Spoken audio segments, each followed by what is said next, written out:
তো বাসা থেকে বের হতে একটু দেরি হওয়াতে আমি চিন্তা করেছি যেহেতু একই রাস্তার উপর দিয়ে যাব, হযরতের সঙ্গে আমার রমজানে একই সাথে বাইতুল্লাহ দেখা হয়েছে।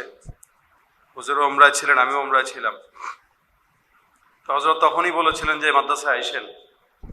বহুত দিন যাবত ইচ্ছা ছিল এই মাদ্রাসায় আসা, দেখা, কারণ এই মাদ্রাসার নূর কেন যেন আমার হৃদয়কে আগে থেকেই একটা ভালোবাসার জায়গা করে দিয়েছিল, যে আমার ইচ্ছা ছিল প্রচন্ড হযরতের এই জায়গায় আসব, নুরানি পরিবেশটা দেখব। সেই দাগাজা থেকেই আজকে এই জায়গায় আসলাম। আমার ইচ্ছা ছিল, এবং আমি ওদেরকেও বলছি যে আপনি হুজুরকেও বলবেন না যে আমি যাচ্ছি, আমি গোপনে যাব, হযরতের সাথে যে আজ খালি দেখা করব, শুধু কিছু আলোচনায় বসে পিছন থেকে শুনে তারপরে চলে যাব। কিন্তু আমাদের অবস্থা তো আসলে ওরকম সম্ভব না।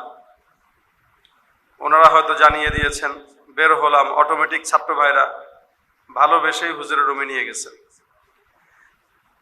হযরতে বলতেছেন আপনি একটু বসেন। আমি বলছি হুজুর আমার যোগ্যতা নাই, মাফ করবেন, আমি আদেশ করছি। বড়দের আদেশ আল আমরু ফাওকাল আদব, এটাই হচ্ছে আদব, যে বড়রা যদি যেটা বলেন এটা মান্য করার সাথে সাথে এটাই আদব। আমি এখান থেকে আসতেছিলাম, হযরত আমাকে নিয়ে আসতেছিলেন, আমার হাত পা কাঁপছিল, কারণ আমরা আসলেই এখনো পর্যন্ত বড়দেরকে দেখলে আমাদের ভিতরে ভয় থাকে, কাজ করে। এটা আমাদের ওস্তাদদের থেকে আমরা শিখছি। আলহামদুলিল্লাহ, আপনাদের দোয়া, বরকত, ফজল ও করম আল্লাহ পাক যতটুকু এই পর্যন্ত এনেছেন, ওস্তাদদের দোয়া, বড়দের দোয়া, আপনাদের আল্লাহ পাকের কাছে আপনাদের যে মহাব্বতের চোখের পানি আমাদের জন্য, এতটুকুই আমাদের পুঁজি, এছাড়া আমাদের কোনো পুঁজি নেই। নয়তো মুফতি মুস্তাকুন নবী দামাত বরকাতুম আলিয়ার ইসলাহি মজলিসে আমার মতো হরফে ইল্লতদের বসা, আমি এর চেয়ে, এটা আমার জন্য সৌভাগ্য। তো কিছু বলার নেই, আমি শুধু ছোট্ট একটা আয়াতে কারিমা তেলাওয়াত করেছি, এটার উপরে দুই চারটা কথা বলবো। চতুর্দিকে দুনিয়াতে ফিতনা, চতুর্দিকে দুনিয়াতে ফিতনা, ফিতনার ভিতরে আল্লাহ পাক রব্বুল আলামিন আমাদেরকে এমন সময় এনেছেন। আমি মাঝে মাঝে বলি আমার সন্তানদের দিকে খেয়াল করে, আমারও ছেলে আছে মাদ্রাসায় পড়তেছে, আমি ওর দিকে মাঝে মাঝে তাকাই, মাথায় হাত দিয়ে আর দোয়া করি, আর বলি যে আমরা তো অন্তত বলতে পারবো যে আমরা মুস্তাকুন নবীর দামাত বরকাতুহুমের জামানার ছেলে, আমরা এটা বলতে পারবো, কিন্তু আমাদের সন্তানরা কার নাম বলবে? আমি এটা মাঝে মাঝে চিন্তা করি, তারা কার নাম বলবে? আমরা বলতে পারবো যে আল্লামা আহমদ শফি রহমতুল্লাহ হাত আমার মাথায় ছিল, জুনায়েদ বাবুনগরীর দোয়া আমার কাছে ছিল, সিলেটের কুতুবউদ্দিন রহমতুল্লাহ আলাইহির মুখের পানের যেই কি বলে এটাকে, চাবানোর পরে জানি না, যাই হোক ওটা সাবা, আমি গিয়েছিলাম অনেক আগে। আপনারা চিনেন সারা বাংলাদেশের মুফতি রেজাউল করিম আবরার, তার বাবা কুতুবউদ্দিন রহমতুল্লাহ আলাইহি। যেহেতু রেজাউল করিম আবরার আমরা একসাথেই একই মাদ্রাসায় পড়ালেখা, আমাদের বন্ধু মানুষ, সেই দিক থেকে তাদের বাসায় যাওয়া হতো যখন তার বাবা জীবিত ছিলেন। তো একদিন গিয়েছি, আমাকে বলতেছে সাঈদ, জি হুজুর, তুমি তো নাত খা, একটা নাত শোনাও। তা আমি মনে বড় আশা ছিল যাব মদিনায়, হুজুরকে শোনাইলাম। হুজুর পান খাচ্ছিলেন, তো পানের ওই যেটা চাবায় যেটা থাকে ওটা ফেলবেন, যে ওটা ফেলার জন্য আমাকে বলতেছে ওই চিলমচিটা দাও। আমার দিল বলতেছিল চিলমচিটা আমার হাত বানায় নেই, তো আমি হযরতের মুখের সামনে বলছি হুজুর দেন। তো হুজুর আমার দিকে তাকাইলেন, হুজুর আমার হাতের ভিতরেই ফেললেন। আমি ফেলানোর ভান ধরে বাইরে যে ওইটা মুখে নিয়ে নিছি, অথচ আমি জীবনেও আমার পান খাওয়াইতে পারে না, আমি পান খাইও না, কাউকে খাওয়াইও না, এটা আমার ব্যক্তিগত অপছন্দের। কিন্তু হযরত খাচ্ছেন, ওইটা দিছেন আমার হাতে, আমি ওইটা নিয়ে বারান্দায় যে আমি ওইটা মুখে নিয়ে একটু চাবায় গিলে ফেলছি, এই নিয়তে যে আমরা তো আর আশরাফ আলী থানভী পাবো না, কিন্তু থানভী রহমতুল্লাহ আলাইহির উত্তরসূরিদেরকে পেয়েছি। তাদের মুখের ললাট, তাদের ললাটের একটুখানি বরকত যদি আমার মুখে আসে, হয়তো আল্লাহ পাক ওই বরকতে আমার জবান খুলে দিবেন। আমি মাঝে মাঝে মনে করি আমার জবানে যে সমস্ত বরকতের কথাবার্তা, এগুলো হয়তো কুতুবউদ্দিন রহমতুল্লাহ আলাইহির জবানের বরকত থেকে আসা। আমাদের মাথায় বড় বড় বুজুর্গদের হাত একটু হলেও পড়েছে, আমরা এটা বলতে পারবো। হয়তো আজকে মুস্তাকুন নবীকে আমাদের কাছে কিছু মনে হচ্ছে না, হযরতকে। ইনারা যখন দুনিয়ার জমিন থেকে চলে যায় তখন জাতি চোখে দিয়ে কানতে কানতে রক্ত বের হলেও একজন মুস্তাকুন নবী খুঁজে পাবে না। আহমদ শফিকে রহমতুল্লাহ আলাইহিকে এখন সারা দুনিয়ার মানুষ খুঁজলেও দ্বিতীয় আহমদ শফি পাবে না। শেখুল হাদিস রহমতুল্লাহ আলাইহিকে দ্বিতীয়বার খুঁজলেও পাবে না। চরমনার ফজলুল করিম রহমতুল্লাহ আলাইহিকে দ্বিতীয়বার খুঁজলেও পাওয়া যাবে না। সুতরাং এই সমস্ত স্বর্ণের টুকরাগুলো জমিনে থাকতে এদেরকে কদর করে, এটা আমাদের ইমানি দায়িত্ব। এজন্য আমি মাঝে মাঝে বলি যে আমরা বলতে পারি যে আমরা এদের সহবত পেয়েছি, তো আমার সন্তানরা কার কথা বলবে? আমার সন্তানরা অথবা আমাদের আগামী ছেলেরা আমাদের মতো বকলমদের কথা বলবে যে আমরা সাইদকে পেয়েছি বা আমরা অমুককে পেয়েছি, কিন্তু আমাদের আখলাক। মাঝে মাঝে আমি আমার গাড়িতে অনেক সময় বলি যে এই যে বয়ান করতেছি, এই যে আলোচনা করতেছি, রাসূল তো বলেছেন অযোগ্যদের জায়গায় যোগ্যরা, যোগ্যদের জায়গায় অযোগ্যরা বসবে। আমি কি রাসূলের সে হাদিস অনুযায়ী কিয়ামতের আলামত হয়ে গেলেন? ফিকির আসে মাঝে মাঝে। যারা কথা বলতেছে, আমরা আলেমরা কথা বলতেছি, আমরাই কি কিয়ামতের আলামত হয়ে গেছি কিনা জানি না। মাআযাল্লাহ, আল্লাহ আমাদেরকে হেফাজত করুক, বলেন আমিন। চতুর্দিকে শয়তান তার জালকে বিস্তৃত করে দিয়েছে আমাদের জন্য। শয়তানটাকে জাহান্নামের রাস্তায়, আল্লাহ পাক বলে ওয়াসারিউ ইলা মাগফিরাতিম মির রাব্বিকুম ওয়া জান্নাতিন আরদুহাস সামাওয়াতু ওয়াল আরদ। শয়তান জাহান্নামের রাস্তায় ডাকে, আল্লাহ পাক জান্নাতের রাস্তায়, ক্ষমার রাস্তায় ডাকে, মাগফিরাতের রাস্তায় ডাকে। এমন জান্নাত যেটার প্রশস্ততা আসমান আর জমিনের সমান। সুবহানাল্লাহ। এজন্য আল্লাহ পাক রব্বুল আলামিন অন্য আয়াতে বলেন আলিমান খাফা মাকাম রাব্বিহি জান্নাতান। যারা আল্লাহ পাকের ন্যূনতম ভয় রাখবে শেষ জামানায়, আমি আল্লাহ তাদেরকে দুইটা জান্নাত দান করে দেব, দুইটা, যেটার প্রশস্ততা আসমান আর জমিনের সমান প্রশস্ততা। আল্লাহ পাক রব্বুল আলামিন আমাদেরকে কত মহাব্বত করেন, কত দয়া করেন। এরপর আমরা শয়তানের জালে আমাদেরকে আটকায় দেই। স্বাভাবিকভাবে দুনিয়াতে আমরা ন্যূনতম ফিতনা থেকে বাঁচতে পারি না। আমার তো ভয় হয়, আমাদের ভয় হয় যে দাজ্জালি ফিতনা থেকে এই জাতি কিভাবে বাঁচবে। ফুটবলের ফিতনা থেকে বাঁচতে পারতেছি না। আমরা কোন জায়গার কোন চোর চুরি করে ভাইরাল হয় তাকে নিয়ে পড়ে থাকি, কোন জায়গার কে বাদাম বিক্রি করে ভাইরাল হয় তাকে নিয়ে পড়ে থাকি। এই ছোট থেকে ছোট ফিতনা থেকে যদি বাঁচতে না পারি, দাজ্জালের বিশাল ফিতনা থেকে কিভাবে আমাকে বাঁচাবো বলেন? কিভাবে বাঁচাবো আমি? আমরা মনে করছি দাজ্জাল আসবে, কাফের লেখা থাকবে, দেখলেই চিনবো, অত সোজা। রাসূল সাল্লাল্লাহু আলাইহি ওয়াসাল্লাম যেখানে বলেন তোমরা দাজ্জালকে ভয় পাও, দাজ্জালি ফিতনা থেকে বাঁচার চিন্তা করো। আমি রাসূল যদি থাকি তাহলে তো আমি একাই যথেষ্ট, কিন্তু আমি যদি না থাকি তোমরা সূরা কাহাফ তেলাওয়াত করো এবং আল্লাহর কাছে পানাহ চাও। দাজ্জালি ফিতনা এত বড় ফিতনা, সেখানে ইহুদি খ্রিস্টানদের সাময়িক একটা ফুটবলের ফিতনা থেকে আমরা বাঁচতে পারলাম না। ছাত্র ভাইরা সহ মুসলমানেরা নামাজ পড়ে না, অন্য সময় নামাজ 5 ওয়াক্ত পড়ে, কিন্তু ফুটবলের তাড়নায় পড়ে এশার নামাজ শেষ, ফজর নামাজও শেষ, মাথায় টুপিও আছে, দাড়িও আছে, দাঁড়ায় দেখতেছে বেহায়া। শয়তান কিভাবে ধোঁকা দেয় দেখেন। নেক্সট সূরাতে শয়তান ধোঁকা দেয় কিভাবে। অন্যান্য সময় তো ফুটবল তোমরা হারাম মনে করেই খেলো, এবার একটু তোমাদেরকে আমি নেক্সট সূরাতে ধোঁকা দেই। কিভাবে নেক্সট সূরা? ফুটবল টিমে এবার তেলাওয়াত করে ফেলছে। যেই ফুটবল টিম উদ্বোধনের আগে তেলাওয়াত হয় ওইটা তো জায়েজ। শয়তান আমাদেরকে এভাবে ধোঁকা দিচ্ছে। আমাদের যুবকরাও মনে করতেছে তেলাওয়াত যেহেতু হয় তার মানে জায়েজ। কেউ যদি হারাম কাজ বিসমিল্লাহ বলে করে, মদ যদি বিসমিল্লাহ বলে খায়, জায়েজ হবে? এখন শয়তান এই জায়গায় বলবে কুল্লু আমরিন যিবালিন লাম ইউবদা বিসমিল্লাহি ফাওয়াক্তা। রাসূল তো বলেছেনই হার কামের শুরুতে বিসমিল্লাহ বলে তো বরকত হবে। তাই বলে আপনি সুদ খাওয়ার সময় যদি বিসমিল্লাহ বলেন, ঘুষ খাওয়ার সময় যদি বিসমিল্লাহ বলেন, জায়েজ হবে এটা? বলে দেখো সেজদা তো দেয়, ফুটবল খেলতেছে আবার সেজদাও দিচ্ছে। সেজদাতে দিচ্ছে, ওযু আছে তার?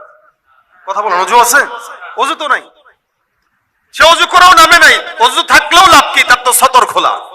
আল্লাহ রাসূল বলেন কারো যদি সতর কেউ দেখলো আর কেউ খুললো, আল্লাহ পাকের লানত উভয়ের উপরে আল্লাহ পাক দিয়ে দিল। উভয়ের উপরে লানত দিয়ে দিই। তাহলে আপনি সতর খোলা একটা জুয়া ভিত্তিক খেলাকে আপনি শুধুমাত্র ডাক্তার জাকির নায়েকের আলোচনা আর বিসমিল্লাহ তেলাওয়াত দিয়েই জায়েজ বানানোর ফিকির করতেছেন। সৌদি আরব জিতলো বলেই আপনি তাকে বলতেছেন ইসলামের বিজয়। সৌদি আরব যদি জুয়া খেলায় ধর্ষণের সেঞ্চুরি করে আর সিনেমা হল তৈরি করে বিজয় অর্জন করে, ওটা ইসলামের বিজয় না, এটা শয়তানের বিজয়। ইসলামের বিজয় কোনোদিন এটা হতে পারে না, এটা শয়তানের বিজয় হতে পারে। এই খেলা, এটার দ্বারা কত ভাইদের সময়কে কিভাবে অপচয় হচ্ছে। আমরা আমাদের সময়কে মূল্যায়ন করতেই শিখি না। অথচ আল্লাহ পাক কোরআনের ভিতরে সময়ের কসম খান, ওয়াল আসর, সময়ের কসম, যুগের কসম। আমাদের আকাবিররা সময়কে কিভাবে মূল্যায়ন করেছে দেখেন।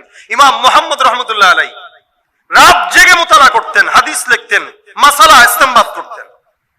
ওনার কাছে একবার ওনার শাগরেদ একটা এসে বলতেছে, হযরত সারা রাত আপনি ঘুমান, সারা রাত যে আপনি ঘুমান না, লেখালেখি করেন, কিতাব মুতালা করেন, মাসালা ইস্তেমবাদ করেন, হাদিসের তাখরিজ নিয়ে সবকিছু নিয়ে আপনি ব্যস্ততা থাকেন, আপনার মশগুলিয়াত সব সারা রাত ব্যাপী, দিন ব্যাপী, আপনি ঘুমাবেন কখন? ইমাম মুহাম্মদ রাহমাতুল্লাহ আলাইহি বলেন, কাইফা নাম ওয়াকাদ নামাত উয়ুমুল মুসলিমিনা তাওয়াক্কুলান আলাইনা, আমি কিভাবে ঘুমাবো অথচ সারা দুনিয়ার মুসলমানরা আমি মুহাম্মদের উপরে ভরসা করে বেঁচে আছে যে কোনো একটা মাসালায় যদি আমাদের খটকা লাগে তো ইমাম মুহাম্মদের কাছে যাও, সব মাসালার ইস্তেমবাদ আমাদের জন্য সহজ হয়ে যাবে, মাসালা আমাদের জন্য হল হয়ে যাবে। সমস্ত উম্মতের আমার উপরে ফিকির করে ঘুমায় না, ঘুমায়, আর আমি তাদের চিন্তায় ঘুমাইতে পারি না, সারা রাত জেগে জেগে আল্লাহর নবীর এই ওয়ারিসের কাজ করে মাসালা তাখরিজ করি, ইস্তেমবাদ করি, হাদিসের তাখরিজ করি, হাদিস লেখি। আমি সমস্ত দুনিয়ার মানুষের চিন্তা করে রাত্রিবেলা আমার দুই চোখের পাতা এক করতে পারি না। সুবহানাল্লাহ। এটা আমাদের আকাবিরদের খেয়াল ছিল, জাহেনিয়াত ছিল এমন। ইমাম আবু ইউসুফ রাহমাতুল্লাহ আলাইহির সন্তান মারা গেলেন, উনার কাছে খবর দেওয়া হলো, কোথায় আপনার সন্তান মারা গেছে, আপনি বাসায় আসেন, দেখে যান। ইমাম আবু ইউসুফ রাহমাতুল্লাহ আলাইহি বলতেছেন, যে মরে গেছে তো সাথে গেলই, তার চিন্তা করে লাভ আছে? এই মুহূর্তে ইমাম আযম আবু হানিফা রাহমাতুল্লাহ আলাইহির একটা দর্স হবে, আমার সেই দর্সে বসতে হবে। আমার কাছে আমার সন্তানের মৃত্যুর চাইতেও ইমাম আযম আবু হানিফা রাহমাতুল্লাহ আলাইহির দর্স আমার কাছে অনেক বেশি গুরুত্বপূর্ণ, অনেক বেশি গুরুত্বপূর্ণ। হাদিস লিখতেন, নয়তো উনি নামাজ পড়তেন, নয়তো উনি উনার জবান দিয়া ইস্তিগফার করতেন। এই চার কাজ ছাড়া ইমাম মুহাম্মদ রাহমাতুল্লাহ আলাইহি আমরা 30-40 বছর পার হয়ে গেল, কোনদিন দেখি নাই এই চার কাজের বাইরে উনি চলতে। হয়তো হাদিস পড়তেন, নয়তো লিখতেন, নয়তো নামাজ পড়তেন, নয়তো ইস্তিগফার অথবা জিকির করতেন। কারণ মানুষের ক্ষুধা দুইটা, একটা হচ্ছে অন্তরের ক্ষুধা, আরেকটা হচ্ছে শারীরিক ক্ষুধা। শারীরিক ক্ষুধা এটা আমরা খাই তো আমাদের ক্ষুধা নিবারণ হয়। আমরা সকালবেলা নাস্তা করি, দুপুরবেলা খাই, বিকেলবেলা হালকা নাস্তা, রাত্রেবেলা আবার খাবার। কিন্তু আমার গুনাহ করতে করতে করতে যে আমার সারা অন্তর একদম না খেয়ে চিমায় গেছে, এটার দিকে আমার কোনো খেয়াল নাই। আল্লাহ পাক বলেন, আলা বিযিকরিল্লাহি তাতমাইন্নুল কুলুব, একমাত্র আল্লাহ পাকের জিকিরের মাধ্যমেই বান্দার অন্তর পরিপূর্ণ হয়। ক্ষুধা যেটা থাকে জিকিরের মাধ্যমে সেটা নিবারণ হয়ে যায়। এই জন্য রাসূল করিম সাল্লাল্লাহু আলাইহি সাল্লাম বলেন, ছোট থেকে ছোট গুনাহ, এই ফুটবলের ফিতনা, স্বাভাবিকভাবে আমাদের হযরত তো বলেনি যে মোবাইলের ফিতনা, এটা তো সবচেয়ে বড় ফিতনা, বর্তমানে সবচেয়ে বড় ফিতনা। ফেসবুক, ইউটিউব অথবা যাই বলেন, মোবাইল ভিত্তিক ফিতনা যেটা, এই মোবাইল ভিত্তিক ফিতনাটা এখন দাজ্জালি ফিতনার মতোই মনে হয় আমার কাছে। এই ছোট্ট একটা বিষয়টাকেই আমরা কন্ট্রোল করতে পারি না। একজন, সে কি আমার ওস্তাদ, নাকি সে আমার বাবার বয়সী, নাকি সে আমার বড় ভাইয়ের বয়সী, বয়সের কোনো তারতম্য নাই। যেভাবে মন চায়, জবান দিয়া যা মন চায় তাই বলতেছে, একটু ফিকির করতেছে না এই লোকটার সঙ্গে যদি আমার দেখা হয় আমি কিভাবে তার সামনে তাকায় কথা বলবো, এটা ফিকির করতেছে না। আমি কিভাবে তার সঙ্গে তাকায় কথা বলবো, তার সঙ্গে যদি দেখা হয় কিভাবে বলবো, সেটা ছোট হোক বড় হোক, বাস যে যেমনি মন চায় বলে দিচ্ছে, লিখে দিচ্ছে। ফেসবুক তো আছেই, ওপেন প্ল্যাটফর্ম।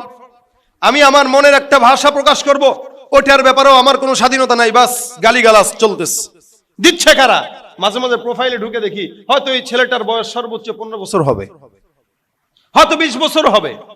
ওর জন্মের আগে আমি ওস্তাদ হইছি, কিন্তু ও আমারে নিয়ে লিখতেছে। আরে আমারে সেদিন আমাকে নিয়ে যখন খুব বেশি গালিগালাজ, তো কয়দিন আগে আমাকে খুব কয়েকজন বলতেছে, ভাই আপনি যেই বিষয়টা নিয়ে কথা বলতেছেন, অথবা একটা ভুল বুঝাবুঝি হইল, হযরতের একটা বিষয় নিয়ে আলোচনা সমালোচনা হলেন, অর্থাৎ ওটার আগে আমি একটা বক্তব্য দিয়েছিলাম এই সঙ্গীত বিষয়ক, তো ওইটা নিয়ে বিভিন্ন মানুষ আমার গালিগালাজ, বিশেষ করে এক দলীয় লোক আছে, দিনী ভাই একদলীয় লোক আছে, যারা তাদের কাজই হচ্ছে আমাদেরকে গালিগালাজ করা, খুব গালিগালাজ। তখন একজন বলতেছে, আপনি একটু খোলাসা করেন এটাকে, আপনি আসলে কি বলছেন খোলাসা করেন। আমি তখন একজনকে জবাব দিলাম যে যেই জাতি হযরত মুস্তাকুন নবী দামাত বারকাতুহুমকে ছাড়ে না, আমি সাইদ তাদের কাছে থোড়াই কেয়ারের লোক। যারা মুস্তাকুন নবীকে ছাড়ে না, এরা আমাকে তো 24 ঘন্টা গালি দিবে, এটাই স্বাভাবিক। এজন্য আমি পরবর্তীতে এক মাহফিলে খোল্লা ভাবে বলে দিছি, আমাদের আকাবিররা, আরে আমাদের মাদ্রাসা ওস্তাদরা মাঝে মাঝে আমাকে ডাকতেন, এমনি আমাদেরকে ডেকে মারতেন। যদি বলতেন কেন মারছি বলো, বলতেন হুজুর জানি না কেন মারছেন, কি অপরাধ করছো, যাই করে হুজুর মাফ করে দেন, এটাই তো আদব। আর এখন হুজুর ধমক দিল কেন, বাপরে বাপ, আমার বাপে এই, আমার সম্মান এই, সে আমাকে ধমক দিল। ওস্তাদদের এখন টেনশন করতে হয় ছাত্রকে কিছু বললে ছাত্র কষ্ট পায় কিনা, যার কারণে এলেম আমাদের ভিতর থেকে আস্তে আস্তে বিদায় নিয়ে যাচ্ছে। ওস্তাদের ধমক হজম করার সবর হয় নাই তো আমাদের। যতক্ষণ ওস্তাদদের ছাত্র ভাইদেরকে বলি, যেহেতু আমিও মাদ্রাসার পরিচালনা করি, ছাত্র আমাদেরও আছে, আমি আমার ছাত্রদেরকেও বলি, যতক্ষণ পর্যন্ত ওস্তাদদের ধমক সহ্য করার মতো সবর ক্ষমতা না হবে, আপনি ধরে রাখেন আপনি আপনার জীবন উন্নতি করতে পারবেন না। ওস্তাদ বলছেন সূর্য এদিক থেকে উঠছে, হ্যাঁ এদিক থেকে উঠছে, বাস এটার ভিতরে খায়ের, আমরা এটা মেনেই আলহামদুলিল্লাহ পর্যন্ত আসছি, যার কারণে আল্লাহ বরকত দিস। এই কারণে খুব বেশি কথা না, যারা আছেন আলহামদুলিল্লাহ অযথা সময় এদিক সেদিক ব্যয় না করে, হযরত যেই কথা বলেন আমিও সেই কথা বলি আপনাদেরকে, আমাদের নফস পবিত্র করার জন্য। কে কি বলছে দরকার নাই, ওদিকে খেয়াল করার কোনো দরকার নাই। জবানে যখন সময় আসবে আল্লাহ পাকের একটু জিকির উঠায় নেব। আপনারা জিকিরওয়ালার নূরের জায়গায় থাকেন, আমি আপনাদেরকে জিকির শেখানোর মতো সাহস আমার নাই, বরং আমি আপনাদের কাছে শিখতে আসছি। কিন্তু আমি আমাকে বলতেছি যে আমিও যখন সময় পাই চেষ্টা করি আস্তাগফিরুল্লাহ বলার, চেষ্টা করি বলার। আপনাদের হযরতদের এই আমল থেকেই তো আমরা শিখছি এগুলো। তা আপনারাও যদি এটা করেন ইনশাআল্লাহ দেখবেন দিলে শান্তি। আল্লাহ পাক যেন শয়তানি ওয়াসওয়াসা থেকে আল্লাহ পাক আমাদেরকে বাঁচায়, আল্লাহ পাক যেন আমাদের কলবে ঈমানের নূর দান করে, আল্লাহ পাক যেন আমাদের জবানে জিকিরের নূর দান করে। সকলে বলেন আমিন।